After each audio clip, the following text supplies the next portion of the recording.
गांव के बाहर जंगल के पास एक पुराना सूखा हुआ तालाब था। धीरे धीरे सब कुछ बदलने वाला था। एक बुजुर्ग किसान हर रोज तालाब के पास बैठकर कुछ बुदबुदाता था। कहते हैं उस तालाब में कुछ तो राज छुपा था। एक रात तेज बिजली चमकी और तालाब में अचानक पानी भर गया। लोगों ने इसे चमत्कार समझा।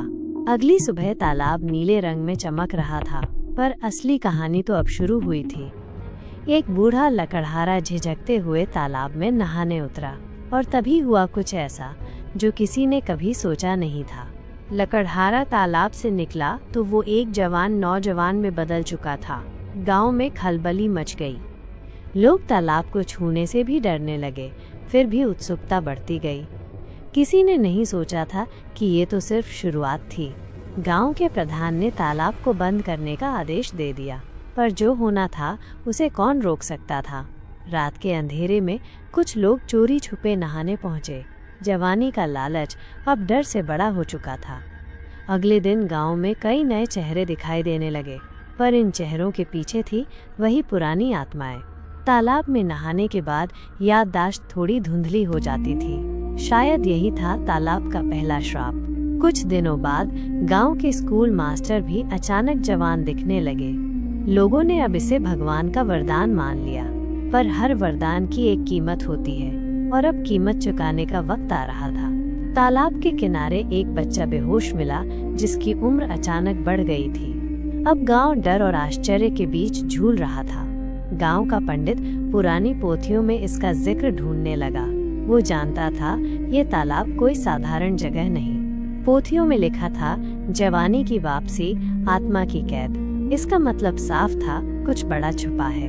कुछ जवान हो चुके लोगों की आंखें काली पड़ने लगी। तालाब अब लोगों से कुछ वापस लेने लगा था। गांव की सबसे बूढ़ी औरत बोली, यह श्राप है, वरदान नहीं। पर अब तक बहुत देर हो चुकी थी। तालाब के पानी का रंग फिर से बदलने लगा, और ये बदलाव भयानक था। तालाब से अजीब सी आवाजें आने लगी, जैसे कोई अंदर से बुला रहा हो। गांव के एक लड़के ने कैमरे से वीडियो रिकॉर्ड करना शुरू किया। सच्चाई को अब सबूतों की जरूरत थी। वीडियो में दिखा पानी के नीचे किसी की आंखें चमक रही थीं। तालाब में कुछ जिंदा था। गांव में एक के बाद एक लोग गायब होने लगे। हर गायब इंसान तालाब में नहाया हुआ था। अब गांव वालों ने तालाब के चारों ओर दीवार खड़ी कर दी, पर क्या दीवारें रहस्य को रोक सकती थीं? एक रात दीवारें खुद ब खुद टूट गईं। तालाब खुद को कैद नहीं होने देना चाहता था। तालाब के पास एक अजीब सी मूर्ति निकली, आधा इंसान आधा जानवर। क्या ये उस आत्मा का असली रूप था? गांव के बच्चों को सपनों में वही मूर्ति दिखने लगी। तालाब अब सपनों में उतर चुका था। गांव में पहली बार किसी की मौत हुई जवान होते ही। जवानी की कीमत अब जान थी। पंडित ने सबको बुलाकर अंतिम चेतावनी दी, अब भी वक्त है, दूर हो जाओ इस पाप से। लेकिन तालाब की चमक पहले से ज्यादा तेज हो चुकी थी। तालाब की चमक अब आसमान तक फैलने लगी थी। गांव अब नींद से जागने लगा था। एक जवान औरत तालाब की ओर खिंचती चली गई, जैसे कोई उसे बुला रहा हो। उसने आंखें बंद की और पानी में उतर गई। अगले पल सब कुछ बदल गया। वो औरत बाहर निकली, लेकिन उसकी आंखें अब इंसानी नहीं थीं। तालाब अब लोगों को सिर्फ जवान नहीं बना रहा था। गांव का पुराना दरवेश बोला, ये रूहें हैं जो शरीर मांग रही हैं, और वो शरीर तालाब से मिल रहे थे। एक लड़का चुपचाप तालाब के पास बैठा तालाब से बात कर रहा था। क्या वो अब इंसान ही रह गया था? गांव में जानवर अजीब बर्ताव करने लगे। प्रकृति भी तालाब की चाल समझ रही थी। एक झोपड़ी से नीली धुआं निकलने लगा, अंदर से चीखें आ रही थीं। रहस्य अब साया बन चुका था। वो युवक जो पहले जवान हुआ था, अब उल्टा बूढ़ा हो रहा था हर घंटे। तालाब अब अपना हिसाब ले रहा था। एक रात तालाब के ऊपर अजीब आकृति उभरी, जैसे कोई दरवाजा खुल रहा हो। कहीं ये किसी और दुनिया का रास्ता तो नहीं? गांव के बच्चे बिना वजह हंसते और फिर अचानक रोने लगते, मानो किसी और की आत्मा अंदर आ गई हो। गांव के पुराने नक्शों में तालाब पहले कभी नहीं था, तो ये आया कहां से? एक बूढ़े बाबा ने बताया, ये धरती का जख्म है जो अब खुल गया है, और हर जख्म से रिश्ता है कुछ भयानक। तालाब अब दिन में भी चमकने लगा था। जैसे छुपने की अब कोई जरूरत न हो। एक लड़का गायब होकर 3 दिन बाद लौटा पर बोल नहीं पा रहा था। उसकी खामोशी बहुत कुछ कहती थी। तालाब से हर रात रहस्यमयी फुसफुसाहट सुनाई देती थी। हर नाम पुकारा जाता था, हर गुनाह माफ नहीं होता था। गांव में अचानक एक औरत ने अपने ही बच्चे को पहचानने से इनकार कर दिया। क्या वो बच्चा वही था जो गया था? कुछ लोग कहने लगे, तालाब अब खुद को फैलाना चाहता है, और फैलाव का अगला निशाना कौन होगा? तालाब के पानी से फूल और पेड़ तेजी से उगने लगे, पर काले रंग के। प्रकृति भी अब तालाब का रूप लेने लगी थी। एक और जवान औरत गायब हुई, पीछे सिर्फ उसके जूते रह गए। क्या वो खुद गई थी या कोई ले गया? अब हर रोज तालाब एक नया रंग लेता था, जैसे वो अलग अलग रूप दिखा रहा हो। एक बुजुर्ग ने बताया, 50 साल पहले भी ऐसा हुआ था, और फिर पूरा गांव गायब हो गया था। तालाब के किनारे एक अधजली डायरी मिली। उसमें लिखा था, जो जवान हुए वो इंसान न रहे। गांव में अब हर किसी को सपने एक जैसे आने लगे। सपनों में वही एक आवाज, अब तुम हमारे हो। गांव की फसलें अचानक सूखने लगी। तालाब अब जीवन नहीं, सिर्फ रहस्य दे रहा था। एक रिटायर्ड फौजी गांव आया सच्चाई जानने, पर वो जो सोच रहा था ये उससे कहीं आगे था। उसने तालाब में कैमरा डालने की कोशिश की, पर कैमरा पिघल गया। तालाब अब किसी भी तकनीक से परे था। गांव की सीमाएं धुंध में डूबने लगी, जैसे गांव ही गायब हो रहा हो। सिर्फ तालाब था जो अब भी जिंदा था। एक पुजारी ने गांव को छोड़ने की सिफारिश की, लेकिन सब कुछ छोड़ना इतना आसान नहीं था।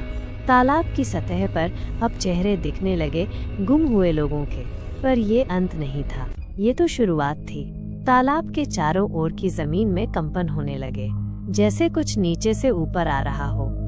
एक दिन पूरा तालाब अचानक सूख गया, और उसके नीचे खुला एक गहरा सुरंग। कुछ साहसी युवकों ने सुरंग में घुसने का निश्चय किया, क्योंकि अब पीछे हटना मुमकिन नहीं था।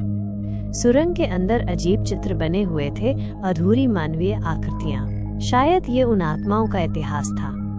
एक तेज गूंज पूरे सुरंग में फैल गई, जैसे चेतावनी हो। लेकिन अब रुकना खतरनाक था, बढ़ना जरूरी। एक युवक ने दीवार पर हाथ रखा और उसका चेहरा बदलने लगा। तालाब अब सिर्फ बाहर नहीं, अंदर भी असर कर रहा था। सुरंग के अंत में एक झील थी, खून जैसी लाल। यही था असली स्रोत। झील के किनारे एक सिंहासन था, कंकालों से बना हुआ। जो यहाँ बैठा वो कभी इंसान नहीं रहा। एक साया वहाँ पहले से बैठा था और धीरे धीरे उठा। कहानी अब उस साया की थी। उसने कहा, मैं ही वो हूँ जिसने पहला सौदा किया था, और वो सौदा अमरता का था। जवानी दो पर आत्मा छोड़ दो, यही उसकी शर्त थी। और गांव वाले अनजाने में ये मान गए थे। जो जवान हुए थे अब उसी झील के साए बन चुके थे, और एक एक कर सबकी बारी आ रही थी। साया बोला, तालाब तो बस दरवाजा है, दरवाजा एक और दुनिया का। उसने युवकों को छोड़ दिया चेतावनी देकर, पर चेतावनी अब बहुत देर से आई थी। जैसे ही वो गांव लौटे, तालाब फिर से पानी से भर गया। अब वो और ज्यादा शक्तिशाली था। गांव के कुछ हिस्सों में लोग खुद को पहचानना बंद कर चुके थे। शक्लें वही, आत्मा कोई और। एक जवान लड़की तालाब से निकली, जो पहले कभी गांव में नहीं थी। वो कौन थी और कहां से आई थी? वो सिर्फ रात में जागती थी और दिन भर मूर्ति बनी रहती थी। अब तालाब अपना रूप बदल रहा था। गांव का एक कोना अचानक बर्फ से ढक गया। क्या ये कोई और दुनिया की जलवायु थी? तालाब से धातु के टुकड़े निकलने लगे, जैसे किसी मशीन के। शायद ये प्राकृतिक नहीं था। एक वैज्ञानिक दल गांव में पहुंचा सरकार की तरफ से। अब मामला राज्य से भी ऊपर जा चुका था। उनका यंत्र तालाब के पास काम करना बंद कर देता था। कोई अनदेखी शक्ति थी जो सब रोक रही थी। एक वैज्ञानिक तालाब में गिर गया और बाहर कभी नहीं आया। अब डर और गहराने लगा था। तालाब के किनारे एक चक्र खुद ब खुद बन गया, जैसे कोई यज्ञ शुरू हो चुका हो। गांव के मंदिर की घंटी खुद से बजने लगी। पुरानी शक्तियां जाग उठी थी। पंडित ने कहा, अब या तो हम रहेंगे या वो तालाब। एक आखिरी यज्ञ तय हुआ। पूरे गांव ने मिलकर तालाब को अग्नि से घेर लिया। पर क्या आग आत्माओं को जला सकती थी? जैसे ही यज्ञ शुरू हुआ, आकाश काला हो गया। कहीं कुछ बहुत पुराना जाग गया था। तालाब के पानी ने उबाल मारना शुरू कर दिया। अब ये निर्णायक क्षण था। अचानक एक जोरदार विस्फोट हुआ और सब कुछ शांत हो गया। पर क्या ये अंत था या और गहरा अंधेरा आने वाला था? तालाब का पानी अब हवा में तैर रहा था, जैसे गुरुत्वाकर्षण ही खत्म हो गया हो। अब नियम बदल चुके थे। गांव की जमीन में अचानक दरारें पड़ गईं और उनमें से रोशनी निकलने लगी, जैसे कोई नई दुनिया जन्म ले रही हो। तालाब से एक बच्चा निकला, लेकिन वो इंसान नहीं था। उसकी आंखों में पूरी कायनात थी। बच्चा सीधे मंदिर की ओर चला गया और उसके कदमों के निशान जलते जा रहे थे। अब आस्था की परीक्षा थी। मंदिर की मूर्ति ने अचानक आंखें खोली। सदियों की नींद टूटी थी। तालाब और मूर्ति आमने सामने थे, जैसे दो शक्तियां टकराने वाली हों। अब फैसला होना था। बच्चे ने कुछ कहा नहीं, सिर्फ आसमान की ओर इशारा किया और आकाश से गूंजा चक्र पूर्ण हुआ। गांव के लोग जमीन पर गिरने लगे, मानो होश जाता रहा हो। एक और दुनिया में प्रवेश शुरू था। तालाब से आवाज आई, अब देह नहीं, केवल चेतना रह जाएगी। शरीर मिट रहे थे, आत्माएं मुक्त हो रही थीं। कुछ लोग हवा में बिखर गए, जैसे रोशनी बन गए हों, और कुछ अंधकार में खो गए। पुजारी ने मंत्रोच्चार तेज कर दिया। हर शब्द से धरती कांप रही थी। अब धर्म और रहस्य आमने सामने थे। तालाब का केंद्र काला होने लगा, जैसे वो खुद भी डर गया हो। क्या वो शक्ति टूट रही थी? वो बच्चा मंदिर की मूर्ति के पास गया और उसे छू लिया। उसके स्पर्श से मूर्ति रोशनी बन गई। तालाब में एक चीख गूंजी, तेज, दर्दनाक और अनसुनी, जैसे कोई सदियों से जकड़ा गया राक्षस तड़प रहा हो। गांव की सीमाओं पर नीला प्रकाश फैल गया। बाहर की दुनिया अब अंदर नहीं आ सकती थी। तालाब सूखने नहीं लगा, वो जलने लगा। शुद्धि शुरू हो चुकी थी। गांव के वे लोग जो आत्मा से शुद्ध थे बच गए, बाकी सब बस याद बन गए।